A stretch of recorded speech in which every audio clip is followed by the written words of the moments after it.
पड़े पड़े हरियाए और चले चले बह जाए। आप जिस भी फील्ड में हो उस फील्ड में लगे रहो, लगे रहो, लगे रहो। आज नहीं तो कल, कल नहीं तो परसों, परसों नहीं तो तरसों मिलेगी सक्सेस। आपका शौक आपका प्रोफेशन बन जाए जीवन में, इससे बढ़िया तो कोई जीवन ही नहीं होता। अगर उजाले की किरण मिल गई तो मिल गई, नहीं तो अंधेरा अपने बाप का। और अंधेरे में रहते रहते एक दौर ऐसा आ जाता है कि आपको अंधेरे में भी दिखना शुरू हो जाता है। जिस दिन आपको अंधेरे में भी दिखना शुरू हो गया उस दिन फिर जीवन में अंधेरा कहाँ रहा। हम तो रोज नया जीवन, रोज कुछ नया थॉट सोचते हैं। मुझे गर्व होता है कि मैं शाहजहांपुर बॉर्न हूँ और मुझे गर्व होता है कि आज मैंने शाहजहांपुर से निकल के उस लेवल पे रंगकर्म किया है कि हिंदुस्तान के लेवल पे। अपनी तरफ से शाहजहांपुर का कोई भी बच्चा जाता है, मैं अपनी तरफ से जो जिसकी मदद कर सकता हूँ करता हूँ। और हमेशा मैंने बोल के रखा है, देखो दोस्त, मुश्किल तो होगी, तकलीफें तो होंगी, लेकिन उसमें लड़ने की ज़रूरत है, हारने की ज़रूरत है। जिस दिन हार जाओ तो मेरे पास आ जाना, टिकट के पैसे दे दूंगा, वापस चले जाना, पिताजी का बिजनेस संभालना। दो चीज़ें हैं आपके जीवन में इस्टेब्लिश होने के पीछे, एक आपकी डेस्टिनी, दूसरा आपका कर्म। डेस्टिनी आपके हाथ में है नहीं। डेस्टिनी हमारे हाथ में होती तो हम भी बच्चन साहब के घर में पैदा हुए होते। अब कर्म हमारे हाथ में है, तो जिस लेवल पे मैं कर्म करता चला जा रहा हूँ उस लेवल पे मुझे रिजल्ट मिलते चले जा रहे हैं। अब बंबई जब आप जाते हैं तो वहां पता चला मास्टरों के बीच में मास्टरी करनी है। अब मास्टरों के बीच में मास्टरी करने के लिए आप जब प्रिंसिपल रेंज के होते हो तो आप स्ट्रगल कर पाते हो, सरवाइव कर पाते हो, है ना। और जब कमिश्नर रेंज के होते हो तो आप क्लिक कर पाते हो।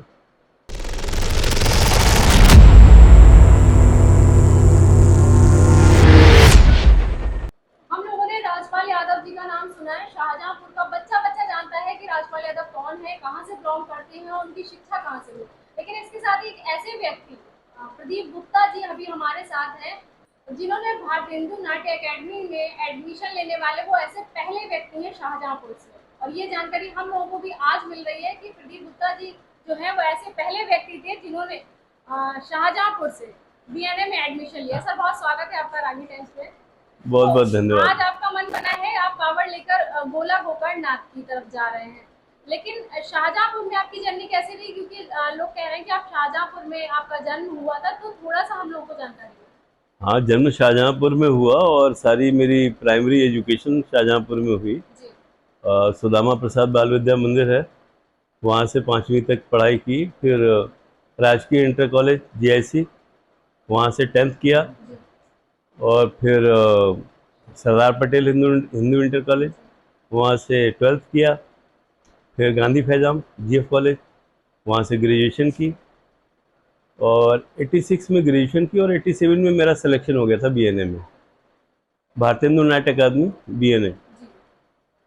और ये इत्तेफाक वाली बात है कि उससे पहले कोई शाहजहांपुर का आदमी नहीं गया। लेकिन हाँ, उस दौरान जब मैं इंटरव्यू देने गया था तो मेरे साथ एक और आदमी गया था, प्रमोद प्रमिल। अच्छा। लेकिन वो सरकमस्टांसेस उनके ऐसे बने कि वो इंटरव्यू दे ही नहीं पाए, वो फंसे रह गए कहीं। अच्छा। और मैं देखे आ गया और मैं सेलेक्ट हो गया। अरे। तो अब सेलेक्ट हो गया और विद स्कॉलरशिप सेलेक्ट हो गया। अच्छा। तो थोड़ी सी हिम्मत आ गई, तो शायद मुझे लगा कि कुछ ना कुछ तो मेरे अंदर होगा, तभी विद स्कॉलरशिप सेलेक्ट हुआ। तो फिर उसके बाद मैंने ज्वाइन किया। और वो ज्वाइन करने से पहले मेरे पिताजी बहुत सीधे सच्चे गांव के आदमी थे और यहाँ कचहरी में कॉन्ट्रैक्टर थे, ठेकेदार थे, कैंटीन थी अपनी। तो उनसे मैंने पापा से पूछा, उसी दौरान मेरे पास एयरफोर्स का भी कॉल लेटर आ गया था। तो मैंने उनसे पूछा क्या करें पापा, एयरफोर्स जाएं या BNA चले जाएं?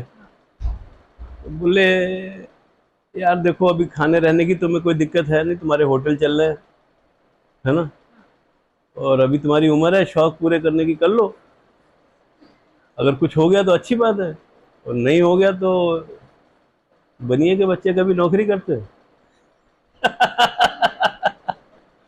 तो वो बात मेरे मन में लग गई और मैंने कहा ठीक है, फिर मैं BNA चला गया। भविष्य में कभी इस बात का अफसोस तो नहीं हुआ कि बीएनए की जगह पे नौकरी सेलेक्ट करनी चाहिए? कतई नहीं। आपका शौक आपका प्रोफेशन बन जाए, उससे बढ़िया तो जिंदगी कुछ होती नहीं। आज आप पत्रकारिता कर रही हैं, इससे आपकी अर्निंग भी शुरू हो जाए, तो आप क्यों जाओगे नौकरी करने? आपका शौक आपका प्रोफेशन बन जाए जीवन में, इससे बढ़िया तो कोई जीवन ही नहीं होता। नौकरी करने के बाद तो मैंने बहुत से लोग देखे हैं मेरे सर्किल के, जैसे जब वो रिटायर होते हैं ना, तो रिटायरमेंट के बाद उनको फील होने लगता है कि अब तो हम तो रिटायर हो गए यार। लेकिन हमारी जिंदगी में तो रिटायरमेंट है ही नहीं। हम तो रोज नया जीवन, रोज कुछ नया थॉट सोचते हैं, तो इसलिए हमारा एनर्जी लेवल हमेशा हाई रहता है। वरना आप सोचो 57 साल की उम्र में मैं आज भी हिम्मत करके जा रहा हूँ कि नहीं, मैं कांवड़ यात्रा लेके जाऊंगा और पैदल लेके जाऊंगा और अकेले लेके जाऊंगा। वरना जो कांवड़ लोग जाते हैं वो साथ में 3-4 लोग मिलके लेके जाते हैं। लेकिन ना, ठीक है, क्या ज़्यादा नहीं चल पाऊंगा, 10 किलोमीटर चलूंगा, 20 किलोमीटर चलूंगा, 2 दिन में नहीं पहुंचूंगा, 8 दिन में पहुंचूंगा। लेकिन आपका विल पावर तो स्ट्रांग होना चाहिए ना कि मैं करूंगा। तो ऐसे ही इस फील्ड का भी है। आप जिस भी फील्ड में रहो, आपकी विल पावर स्ट्रांग होनी चाहिए कि नहीं, मैं ये करूंगा।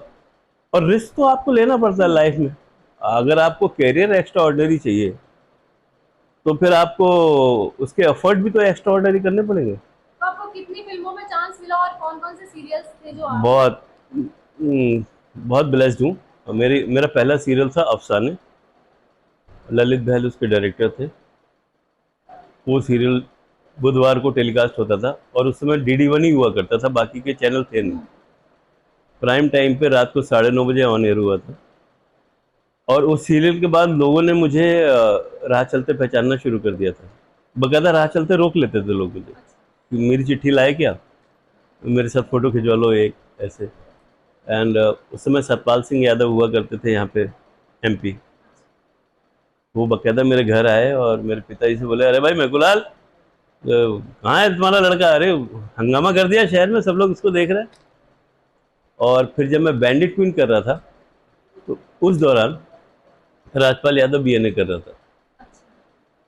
तो आज भी बहुत सम्मान करता है मुझे, जब भी मिल जाता है तुरंत कहता है और दादा कैसे हैं, तुरंत पैर छूता है। एंड दूसरा अभी एक और लड़का BNA खिनी बाग का था, वैभव सारस्वत, वो साईं बाबा का रोल करता था।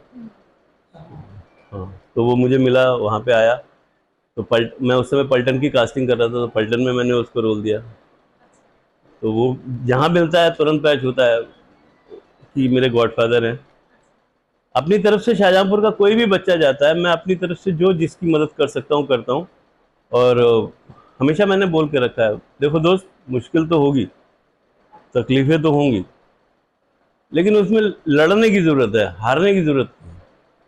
जिस दिन हार जाओ तो मेरे पास आ जाना, टिकट के पैसे दे दूंगा, वापस चले जाना, पिताजी का बिजनेस संभालना, है ना।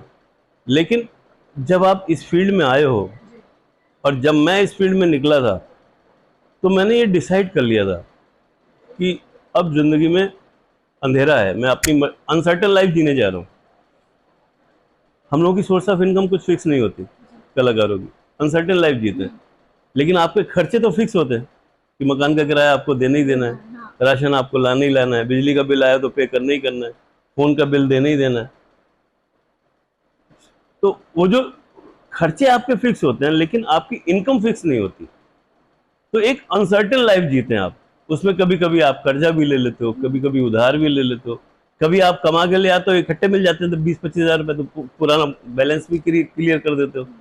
तो एक अनसर्टेन लाइफ का जो मजा है वो थोड़ा सा मुश्किल तो है, लेकिन उसका एक अलग ही वो है। उसको एक आम आदमी उसको झेल नहीं पाता। आम आदमी सोचता नहीं यार, महीने का इतना पैसा तो चाहिए चाहिए, वो ये टेंशन नहीं चाहिए कि मकान मालिक बोले कि पैसे कहाँ से, है ना। अभी भी आपकी फैमिली कुछ है जो शाहजहाँपुर में रह रही है? हाँ, मेरी माँ है। शाहजहाँपुर में ही रहती हाँ, काशीराम नगर में, काशीराम कॉलोनी में घर है, और मेरी माँ रहती है, और वो बम्बई आती जाती रहती है। अभी 1 महीने पहले बम्बई थी, अभी आया था। तो चूंकि कांवड़ चढ़ाने जा रहा था, तो पहले माँ के पैर छूना जरूरी था, तो इसलिए यहाँ आया, मम्मी के पैर छुए, फिर कांवड़ चढ़ाने गया। पहले आप शाहजहाँपुर आए, फिर आप फर्रुखाबाद गए। हाँ, सीधी सी बात। तो फिर आपके मन में ये कावड़ ले जाने का कैसे मन? ये मन ऐसे बना कि जब मैं कॉलेज में पढ़ता था ना, तो उस दौरान कंवरिये जाते थे, उनको देख के जय भोले सब लोग चिल्लाते थे, तो हम भी चिल्लाते थे जय भोले, तो वो जवाब देते थे। तो मेरे मन में आया कि हम भी जाएंगे एक दिन, लेकिन परिस्थितियां ऐसी बनी कि कॉलेज लाइफ से हम बीएनए चले गए लखनऊ, लखनऊ से फिर दिल्ली चले गए, दिल्ली से फिर बॉम्बे चले गए, और फिर क्योंकि अनसर्टेन लाइफ जी ली, तो उसमें परिस्थितियों को संभालने में ऐसे उलझते चले गए धीरे धीरे, कभी काम किया कभी नहीं किया, वो ऐसे समय गुजर गया। आज की डेट में प्रभु की दया से सब ठीक है, घर परिवार में कोई टेंशन नहीं है, बच्चे सेटल हैं एंड वाइफ सेटल्ड है। एंड मेरी वाइफ सुरेश वाडेकर की म्यूज़िक एकेडमी है आजीवासन, उनकी 22 ब्रांचेज हैं, जिसमें से मीरा रोड ब्रांच की हेड है मेरी वाइफ, वोकल क्लासिकल की। और बेटे ने मेरे एमएससी किया है, एमएससी और मतलब बीएससी आईटी करने के बाद उसको प्लेसमेंट मिल चुकी है, और साथ में एमएससी आईटी भी कर रहा है। बिटिया ने मेरी बीम्यूज़ किया है, एमयूज़ कर रही है, साथ में सुरेश वाडेकर की भी स्टूडेंट है, तो उसको भी आजीवासन से अभी एज टीचिंग का ऑफ़र मिल गया है। तो ऐसे घर परिवार में अब सब ठीक हैं। मैं घर से बाहर अगर 10-15 दिन रहूं भी, तो मुझे ये टेंशन नहीं है कि सरवाइव कैसे होगा। तो इसलिए मैंने हिम्मत करी, मैंने सुरभि को बोला कि मित्र मन में है बहुत दिनों से ऐसे बात, तो बोली मन में है तो पूरा कर लो, इसमें क्या है।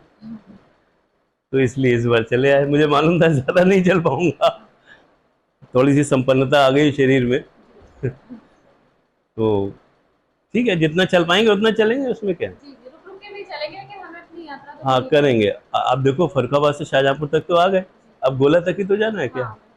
ज़्यादा से ज़्यादा 2 ब्रेक जाएंगे हो जाएगा। तो अब शाहजहांपुर में आप इससे पहले भी आते रहे होंगे, तब भी लोगों से गेट टुगेदर होता रहा होगा। हाँ, कितने समय के बाद अब आप शाहजहांपुर आए हैं? कितने समय के बाद, तो मेरे ख्याल से 2-3 साल तो हो गए, 2-3 साल पहले आया था। क्योंकि माँ यहाँ पर रहती है, तो बीच बीच में आना जाना लगा रहता है। मेरा आना जाना कम हो पाता है, उनका आना जाना ज़्यादा है। तो वो 5-6 महीने में उधर आ जाती हैं, 1 महीना रहती हैं फिर इधर आ जाती हैं। उनको बोलते हैं संग में रहो, तो कहती हैं हम अपनी ड्यूटी छोड़ के ना आ जाइए, अच्छा। कैसे मना करें आप। तो मेरी सोच ये है कि जिसको जहाँ खुशी मिल रही है, आप जहाँ संतुष्ट हो रहो, हमसे जो कर मिलेगा हम करते रहेंगे। प्रमोद जी, एक सवाल का मेरा जवाब आप पहले ही दे चुके हैं, फिर भी पूछेंगे कि यहाँ शाहजहांपुर से इतने बच्चे चाहते हैं जो मुंबई जाएं और अपना करियर बनाएं, लेकिन उन लोगों को रास्ते नहीं मिलते। वो रास्ता मैंने दिखाया ना, आपने कितनों की यहाँ से ले जाकर वहां तक मदद की। अभी आप ये देखो, मेरे बीएनए जाने के बाद से अभी हर साल बच्चे बीएनए जाते हैं, और हर साल इस समय शाहजहांपुर में कम से कम कुछ नहीं तो 40-50 बच्चे तो होंगे शाहजहांपुर के, जल्दी सिलेक्शन है ना। और हर साल कोई ना कोई बच्चा शाहजहांपुर का सिलेक्ट होता है। अभी वो कल मेरी शिवा से भी बात हो रही थी, एंड कप्तान से भी मेरी बात हुई थी, तो बच्चे बकायदा मुझे याद करते रहते हैं।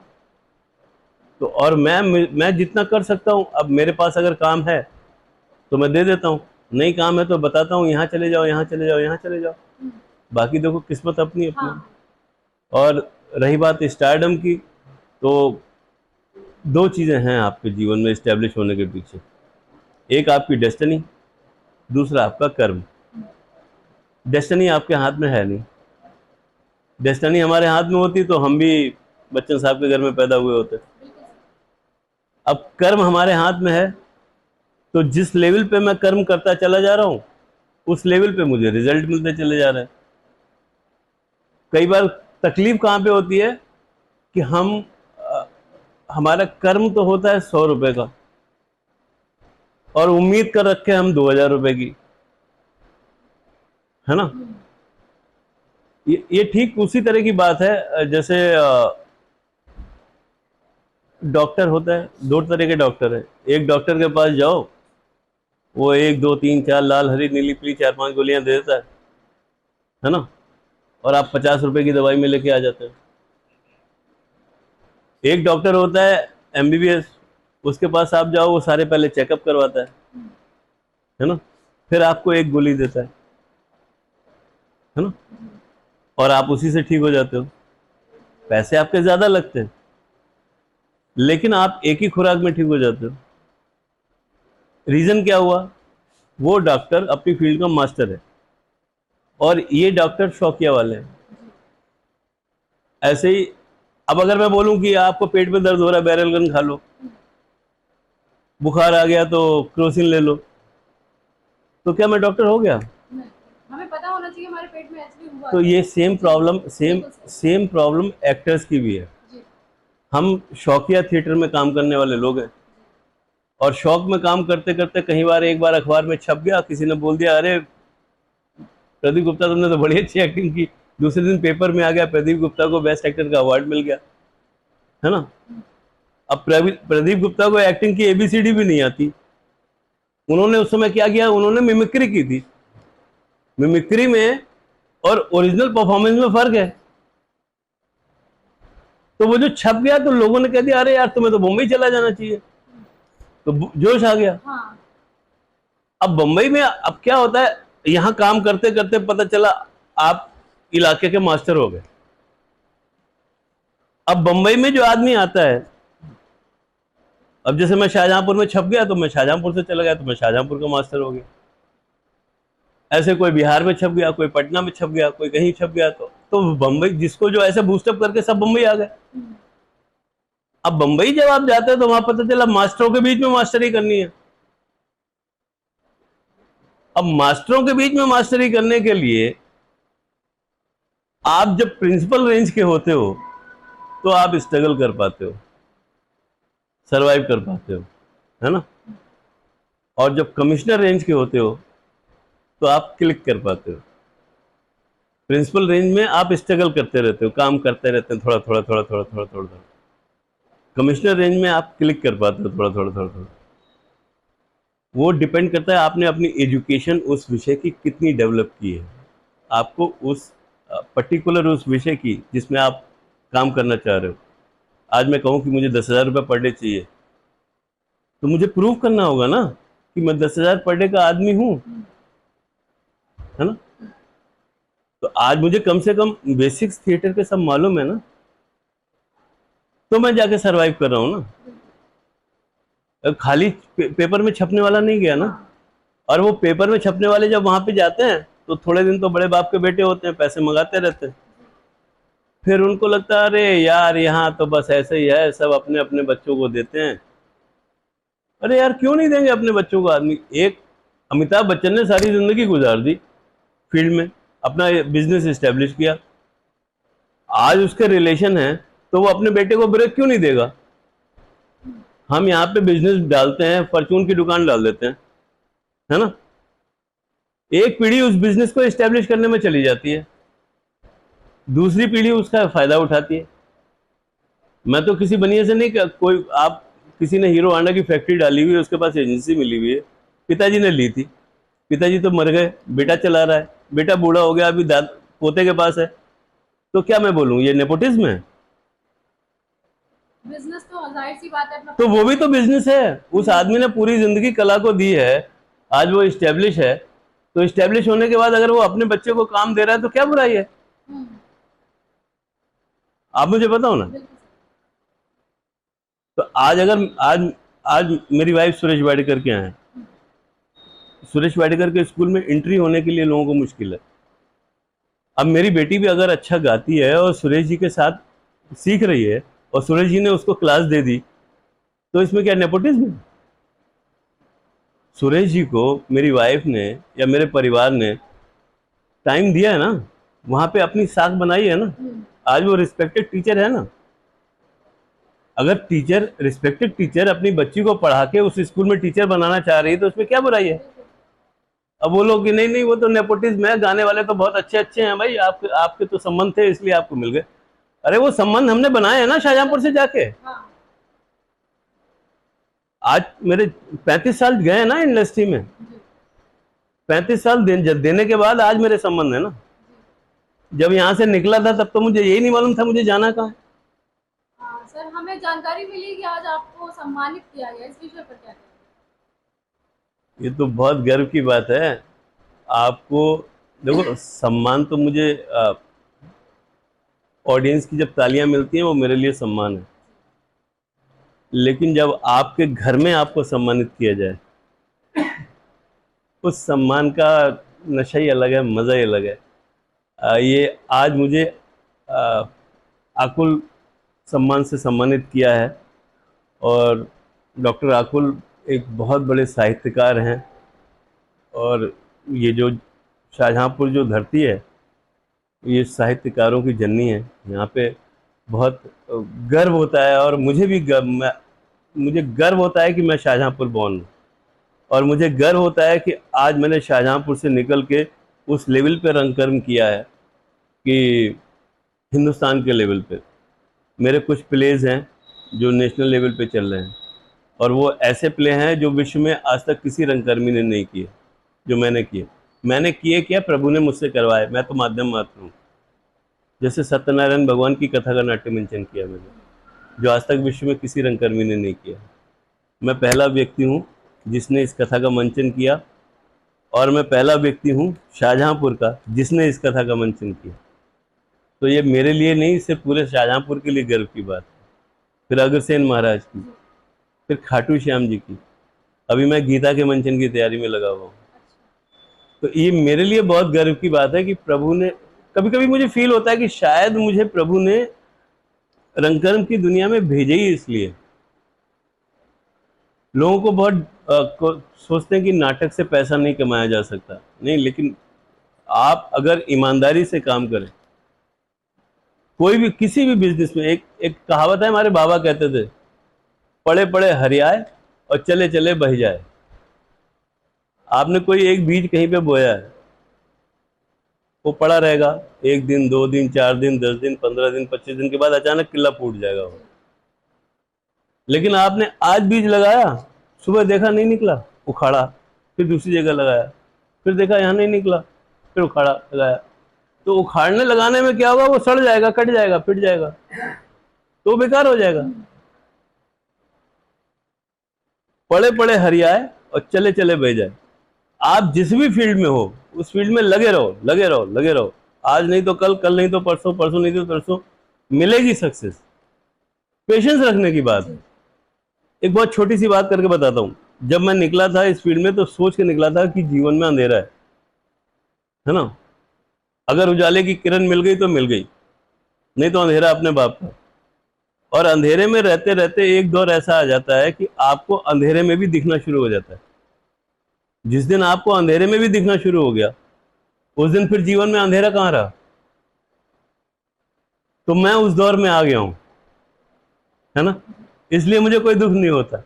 लेकिन आज मुझे गर्व बहुत है कि मुझे आकुल सम्मान से यहाँ पे सम्मानित किया गया, और मैं उसके लिए बहुत शुक्रगुजार हूँ प्रमिल भाई का, प्रमोद प्रमिल जी का, और यहाँ के सभी लोगों का, कि उन्होंने अपने घर में सम्मान दिया। क्योंकि आप देखो, जब घर में बाप या बेटा या कोई माँ बोलती है थपकी देके, शाबाश बेटा अच्छा काम किया, तो बेटे का हौसला बढ़ जाता है। तो आज जो सम्मान मुझे मिला है, उससे मेरा हौसला और बढ़ गया। तो अब आप शाहजहाँपुर में कल रात से रुके हुए हैं? हाँ, कल शाम को ही आया था। चलिए, बहुत बहुत शुभकामनाएं आपको। आप कांवड़ यात्रा लेकर जा रहे हैं, आपकी यात्रा शुभ हो। अभी हमारे साथ है प्रदीप गुप्ता जी, जिन्होंने अपनी पूरी जर्नी हमारे साथ साझा की है, और अपडेट्स के लिए बने रहिए।